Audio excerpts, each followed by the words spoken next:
ದಲಿತ ಚಳವಳಿಯಲ್ಲೇ ಹಿರಿಯ ನಾಯಕರಾದಂಥ ಬಸವರಾಜ್ ಕೋತಾಲ್ ಸರ್ ಅವರು ಇವತ್ತು ಬಂದಿದ್ದಾರೆ.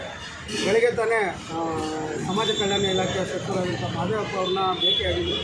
ಸರ್, ರಾಜ್ಯ ಸರ್ಕಾರ SC, ST ದಲಿತ ಸಮುದಾಯಕ್ಕೆ ಸೇರಿದಂಥ ಹಣವನ್ನು 5 ಗ್ಯಾರಂಟಿಗಳಿಗೆ ಬಳಸಿದೆ. ಅದರ ಬಗ್ಗೆ ಗಮನಿಸಿದೆ. ಖಂಡಿತವಾಗಲೂ ಇನ್ನು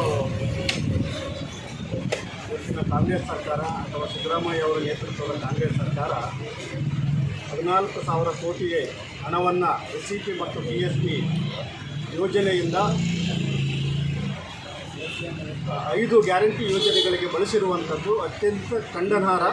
ಅದನ್ನು ನಾವು ಉಗ್ರವಾಗಿ ಇವತ್ತು ವಿರೋಧಿಸ್ತಾ ಇದ್ದೀವಿ. ಇದು ರಾಜ್ಯದ ಎಲ್ಲ ದಲಿತ ಪರ ಸಂಘಟನೆಗಳು, ಎಲ್ಲ ಬುದ್ಧಿಜೀವಿಗಳು, ಹೋರಾಟಗಾರರು ಇದನ್ನು ಉಗ್ರವಾಗಿ ಖಂಡಿಸ್ತಾ ಇದ್ದೀವಿ. ಇನ್ನು ರಾಜ್ಯ ಸರ್ಕಾರ ಇವತ್ತೇನು ಗ್ಯಾರಂಟಿಗೆ ಈ ದೊಡ್ಡ ಮಟ್ಟದ ಹಣವನ್ನು ತೆಕ್ಕೊಂಡು ಅವರೇನು ನಾವು ಸಂವಿಧಾನದ ಪರವಾಗಿದ್ದೀವಿ ಮತ್ತು SC STಗಳ ಪರವಾಗಿದ್ದೀವಿ ಮತ್ತು ಶೋಷಿತರ ಪರವಾಗಿದ್ದೀವಿ ಅನ್ನುವಂಥ ಒಂದು ಏನು ಘೋಷಣೆಗಳನ್ನು ಮಾಡಿದ್ದು, ಇದು ಖಂಡಿತವಾಗಲೂ ಇದು ದಲಿತ ವಿರೋಧಿಯಾಗಿದೆ, ಆದಿವಾಸಿಗಳ ವಿರೋಧಿಯಾಗಿದೆ, ಬಡವರ ವಿರೋಧಿಯಾಗಿದೆ.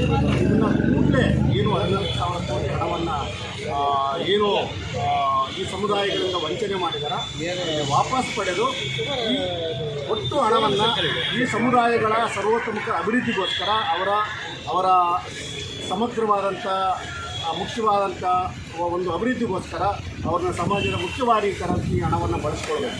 ಹಾಗಾಗಿ ನಾವು ಇವತ್ತು ಕೇಳ್ತಿರೋದೇನಂತ ಹೇಳಿದರೆ, ಇವತ್ತು ಬೇರೆ ಬೇರೆ ನಿಗಮ ಮಂಡಳಿಗಳಿಗೆ ಯಾವುದೇ ರೀತಿಯ ಏನು ಅನುದಾನಗಳಿಲ್ಲ. ಅಲ್ಲಿ ಎಷ್ಟೋ ಫಲಾನುಭವಿಗಳು ಇವತ್ತು ತಮ್ಮ ಸೌಲಭ್ಯಗಳಿಂದ ವಂಚನೆಯಾಗ್ತಿದ್ದಾರೆ.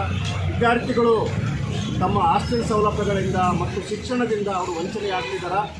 ಹಾಗಾಗಿ ಇವತ್ತು ಬಹುಶಃ ಪೌರ ಕಾರ್ಮಿಕರು ಅನ್ನುವಂಥ ಆ ಸಮುದಾಯಗಳಿಗೂ ಕೂಡ ಈ ಬಜೆಟಲ್ಲಿ ಯಾವುದೇ ಒಂದು ಸ್ಪಷ್ಟವಾದಂಥ ಘೋಷಣೆಯನ್ನು ಕೂಡ ಮಾಡಿಲ್ಲ ಮತ್ತು ವಿಶೇಷವಾದಂಥ ಯೋಜನೆಗಳನ್ನು ಮಾಡಿಲ್ಲ.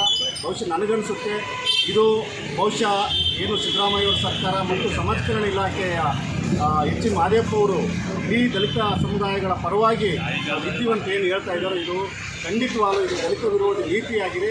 ಇದನ್ನು ಕೂಡಲೇ ಈ ಒಂದು ಏನು ವಂಚನೆಯಾಗಿದೆ, ವಂಚನೆಯನ್ನು ಅದನ್ನು ಸರಿಪಡಿಸಿ ಆ ಹಣವನ್ನು ವಾಪಸ್ ಪಡೆದು ಈ ಸಮುದಾಯಗಳ ನೇರವಾಗಿ ಅಭಿವೃದ್ಧಿ ಮಾಡಬೇಕು, ಈ ಕುಟುಂಬಗಳ ಅಭಿವೃದ್ಧಿಗೆ ಬಳಸಬೇಕು ಅಂದ್ಕೊಂಡು ನಾವು ಈ ಮೂಲಕ ಸರ್ಕಾರವನ್ನು ಇವತ್ತು ಭೇಟಿಯಾಗಿದ್ದೀವಿ. ಏನು ಹೇಳಿದ್ರು? ಈಗ ಬಹುಶಃ H. ಮಾದೇವಪ್ಪ ಅವ್ರನ್ನ ನಾವು ಇವತ್ತು ಎಲ್ಲ ಸಂಘಟನೆ ಮುಖಂಡರುಗಳು ಭೇಟಿ ಮಾಡಿ ಅವ್ರಿಗೆ ಮನವಿ ಪತ್ರವನ್ನು ಕೊಟ್ಟಿದ್ದೀವಿ. ಆ ಮನವಿ ಪತ್ರವನ್ನು ಅವರು ಸ್ವೀಕರಿಸಿ ಅವರು ಕೆಲವು ಏನು ಸ್ಪಷ್ಟವಾದಂಥ ಒಂದು ಈ ಎಲ್ಲ ಸಮಸ್ಯೆಗಳ ಬಗ್ಗೆ ಸಮಗ್ರವಾಗಿ ಚರ್ಚೆ ಮಾಡೋದಕ್ಕೆ 30ನೇ ತಾರೀಕು ಎಲ್ಲ ಮುಖಂಡರುಗಳ ಜೊತೆ ಚರ್ಚೆ ಮಾಡಿ ಎಲ್ಲ ಸಮಸ್ಯೆಗಳಿಗೆ ಪರಿಹಾರವನ್ನು ನಾವು ಹುಡುಕೋಣ ಅಂದ್ಕೊಂಡು ಅವತ್ತು ಭರವಸೆ ಕೊಟ್ಟಿದ್ದಾರೆ.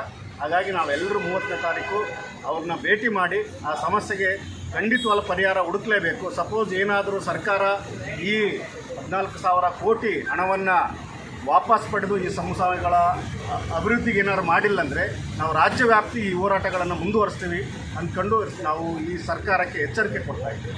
Thank you.